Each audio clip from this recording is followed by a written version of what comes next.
నిన్న రిలీజ్ అయినటువంటి 'హరిహర వీరమల్లు' నిన్న అంటే నిన్న కాక మొన్న రిలీజ్ అయినప్పటి నుంచి మొదటి ఆట నుంచి చాలామంది ట్రోల్ చేస్తున్నారు. అంటే లైక్ సినిమాలో గ్రాఫిక్స్ బాలేదని, వీఎఫ్ఎక్స్ బాలేదని, ఆ గుర్రాలేవో అలా ఎళ్తున్నాయని చెప్పేసి చాలామంది రకరకాలుగా పోస్ట్ చేస్తే, తర్వాత చదివిందేంటంటే సినిమా యూనిట్ వాళ్ళు అవును అని గ్రహించి ఆ సీన్స్ ఏవో ట్రిమ్ చేస్తున్నారు అని ఒక న్యూస్ వచ్చింది. మేబీ ఐ డోంట్ నో, అంటే నేను మళ్ళీ చూడలేదు కాబట్టి తెలీదు. ఫస్ట్ డే చూసిందే నాకు కూడా గుర్తుంది. ఇకపోతే అయినా సరే ట్రోల్స్ చేస్తూ ఉన్నారు. చాలామందికి చెప్పేది ఏంటంటే, కన్నప్ప అయినా, హరిహర వీరమల్లు అయినా, శ్రీరామదాసు, శాకుంతలం, రుద్రమదేవి, అన్నమయ్య అయినా వాటెవర్ ఇట్లా చరిత్రలు చెప్పేవాళ్ళు ఇప్పుడు చాలా తక్కువగా ఉన్నారు. పద్మావత్. సో చరిత్రలు చెప్పాలి అంటే బోల్డంత బడ్జెట్ అవుతుంది. ఏదో ఒక స్టెప్ ముందుకు తీసుకున్నారు. చరిత్రలు చెప్పే వాళ్ళని ఎప్పుడు ఎంకరేజ్ చేస్తూనే ఉంటాం మనం. ఆ విషయం అందరికీ తెలిసిందే.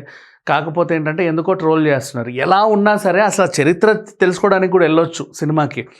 లైక్ ఇప్పుడు పుస్తకాల్లో చదివే కంటే, కార్టూన్స్ చూడడం కంటే, తెర మీద ఏదో ఆడుతుంది అలా చూడడం కూడా it's okay, better. And next cartoon అంటే గుర్తొచ్చింది, అసలు మామూలుగా వెళ్ళట్లా. మహావతార్ నరసింహ సినిమాకి కుప్పలు తెప్పలుగా వెళ్తున్నారు జనాలు.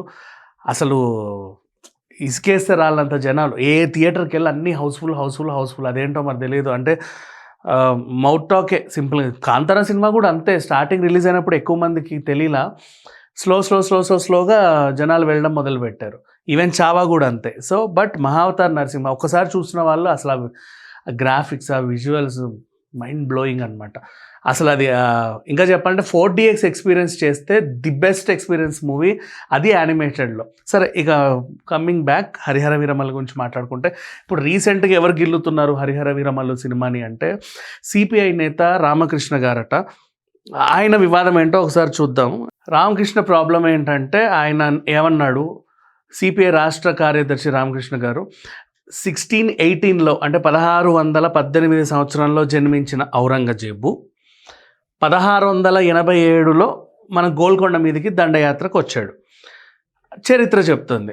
అంతకు ముందు 200 సంవత్సరాల క్రితమే మరణించిన వీరమల్లు ఔరంగజేబుతో యుద్ధం ఎలా చేస్తాడు అని పవన్ కళ్యాణ్ గారిని ఆయన ప్రశ్నించాడనమాట. ఆయన ప్రాబ్లం ఏంటంటే, ఓ బాధ్యతాయుతమైన ఉప ముఖ్యమంత్రి స్థానంలో ఉన్న పవన్ కళ్యాణ్ గారు హరిహర వీరమల్లు చిత్రాన్ని మలిచిన తీరు విచారకరం. ఈ చిత్రం హిందూ ముస్లింలలో అపోహలు రాజేస్తుంది. అసలు హరిహర వీరమల్లు కథలో మూలమైన కోహినూర్ వజ్రం చరిత్ర గమనిస్తే, ఇది ఆంధ్ర ప్రాంతం కొల్లూరులో దొరికినటువంటి అరుదైన వజ్రం. మొదట అల్లావుద్దీన్ ఖిల్జీ వద్దకు చేరిన. అల్లావుద్దీన్ ఖిల్జీ అంటే మీకు తెలుస్తుంది, పద్మావత్ సినిమాలో విలన్, ఆ క్యారెక్టర్ అనమాట. నెక్స్ట్ 38.2 గ్రాముల బరువున్న ఈ వజ్రాన్ని 16వ దశాబ్దంలో బాబర్ దక్కించుకున్నాడట.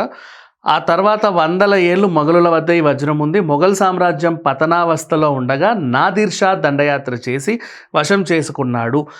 దానికి ఆయన కోహ్ ఏ నూర్ అని నామకరణం చేసుకున్నాడు. అంటే కాంతి శిఖరం అని అర్థం.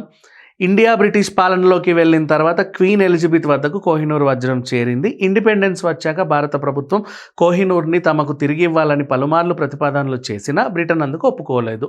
ప్రస్తుతం కోహినూర్ వజ్రం బ్రిటన్ దగ్గరే ఉంది అనేది రామకృష్ణ గారు చెప్పినటువంటి వార్త బేసికలీ.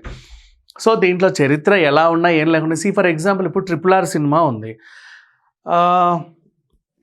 ఇద్దరిని కలిపాడు రాజమౌళి గారు. ఇట్స్ ఎ ఫిక్షన్ అని చెప్పేసి చూసాము. ఆస్కార్ కూడా వచ్చింది దానికి, ఒక చిన్న పాటకి. ఏదో ఒకటి సినిమా అంటే కల్పితం. వీళ్ళు కూడా ఏదో ట్రై చేశారు. కాకపోతే ఏదో గ్రాఫిక్ విషయంలో కొంచెం ఇబ్బందులు ఉంటే సినిమా వాళ్ళు ట్రిమ్ చేసుకుంటారు, అదేదో తర్వాత సంగతి. బట్ చరిత్రలు చెప్పేటప్పుడు చూడండి, నష్టమే ఉంది. ఏదో ఒక లెసన్.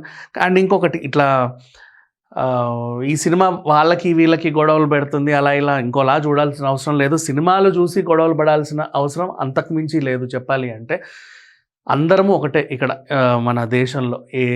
ఇక్కడ పుట్టిన వాళ్ళందరూ ఇండియన్సే. అండ్ నెక్స్ట్ మన చరిత్రలు చెప్పే, ఇప్పుడు 16వ శతాబ్దంలో 17వ శతాబ్దంలో ఎవరు ఎలా ఉన్నారో మనకు తెలియదు. పుస్తకాల్లో చదువుతూ ఉన్నాం. ఇప్పుడు కొంతమంది సినిమా రూపంలో తీస్తుంటే చూద్దాం, దాంట్లో ఏముందో మనకు తెలియదు కదా. బోల్డ్ అంత చరిత్రలు దాగి ఉంటాయి. ఇప్పుడు వీళ్ళు కూడా ఒక ఫిక్షన్ తీసామనే వాళ్ళు చెప్పారు.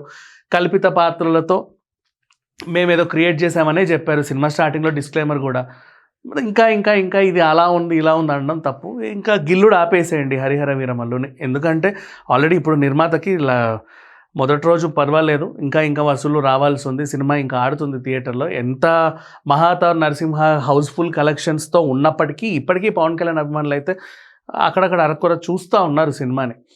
సినిమాలు చూడండి, చరిత్రలు తెలుసుకోండి, మీ పిల్లలతో పాటు కూడా తీసుకెళ్ళండి, అందరికీ నేర్పించవచ్చు. ఏదన్నా ఒక మంచి అంశం మీద ఒక సినిమాలు వస్తే మనం ఎంకరేజ్ చేయాలి, అంతే, అంతమించి ఇంకేం లేదు. Thank you so much.